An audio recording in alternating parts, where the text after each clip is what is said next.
Hal ini dikarenakan 90% kulit pada tubuh Sarah sudah terkena luka bakar tingkat 3, di mana luka bakar ini tidak hanya membakar kulit luar, namun juga membakar lapisan sel yang bisa memproduksi kulit baru.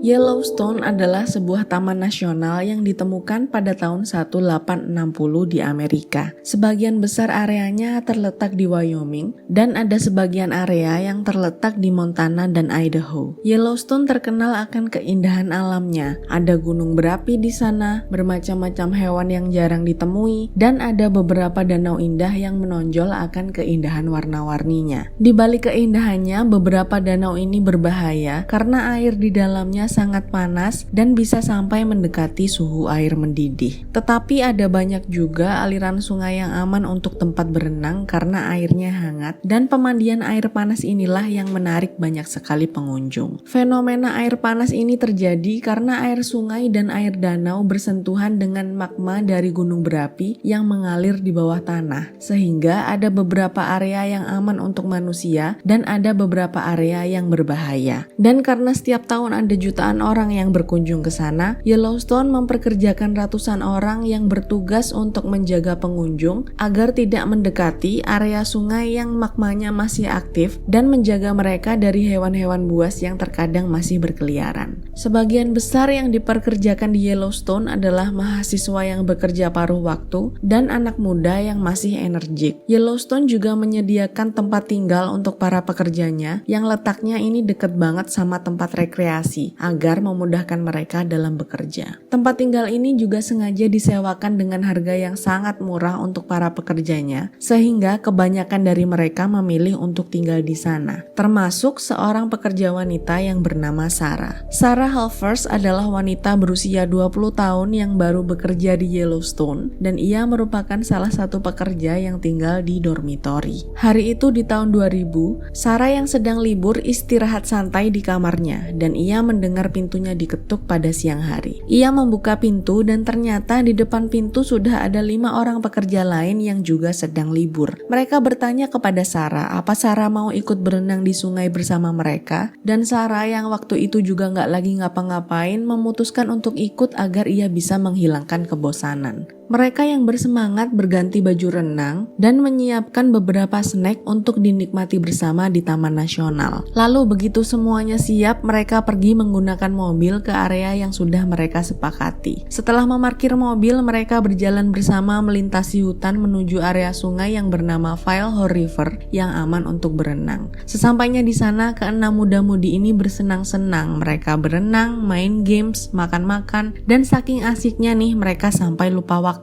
Sebenarnya rencananya mereka hanya akan berada di sana selama beberapa jam. Namun karena lupa waktu, mereka masih di sana sampai matahari tenggelam. Setelah menyadari jika hari itu sudah mulai gelap, keenam orang ini menjadi bingung karena nggak ada di antara mereka yang membawa lampu senter, sedangkan hari itu semakin lama semakin gelap. Mereka khawatir jika kegelapan malam akan membuat keadaan sangat beresiko untuk memasuki hutan, karena pengunjung tentunya sudah mulai sepi dan hewan-hewan buas akan mulai berkeliaran. However, salah satu di antara mereka menyarankan, bagaimana kalau mereka lari aja dengan cepat melintasi hutan? Karena semakin cepat mereka melintasi hutan, akan semakin bagus untuk mencegah mereka bertemu dengan hewan buas. Kedua orang lainnya setuju dengan saran ini, namun tidak dengan ketiga orang lainnya. Ketiga orang yang tidak mau melintasi hutan memutuskan untuk berjalan menuju tempat parkir dan melewati jalur lain. Jalur ini seperti lapangan rumput luas dengan sedikit pepohonan, sehingga tidak terlalu gelap karena masih tersorot sinar bulan. Namun tidak seperti jalur hutan, jalur ini bukanlah jalur pejalan kaki resmi yang disediakan oleh Taman Nasional, sehingga jalur ini sebenarnya beresiko untuk dilewati, apalagi pada malam hari dengan minim penglihatan. Grup terbagi menjadi dua. Grup pertama yang memutuskan lewat hutan pergi duluan, sedangkan grup kedua yang terdiri dari Sarah dan 2 orang laki-laki berumur 18 tahun yang bernama Lance Bussey dan Tyler Montagu mulai berjalan bersama menuju padang rumput setelah grup pertama sudah jauh dari pandangan mereka. Mereka senang karena jalan mereka masih tersorot sinar bulan dan area ini terlihat aman-aman aja. Tidak terlihat ada hewan buas maupun hal membahayakan lainnya. Walaupun ternyata di sekitar padang rumput ini terdapat banyak sekali sungai-sungai yang kecil. Kebanyakan sungai ini hanya berdiameter sekitar 50 cm sehingga mereka dengan gampang bisa loncat untuk melewatinya. Kedua orang laki-laki ini selalu memegang tangan Sarah ketika ia meloncat karena mereka merasa harus melindungi Sarah sebagai satu-satunya perempuan di grup itu. Mereka mulai senang ketika mereka melihat beberapa lampu yang berasal dari area parkir dan ini menandakan area parkir sudah dekat. Mereka juga mendengar suara dari ketiga teman mereka di grup pertama yang nampaknya sudah sampai lebih dulu. Sekitar 100 meter dari tempat parkir, mereka sampai pada sungai kecil dan mereka harus menyeberanginya untuk sampai ke tempat parkir. Ketiga orang ini berpegangan tangan lagi dan bersiap meloncati sungai. Namun, hal yang sangat buruk terjadi. Mereka bertiga berhasil mendarat di seberang sungai dengan aman, tetapi tanah yang mereka pijak longsor.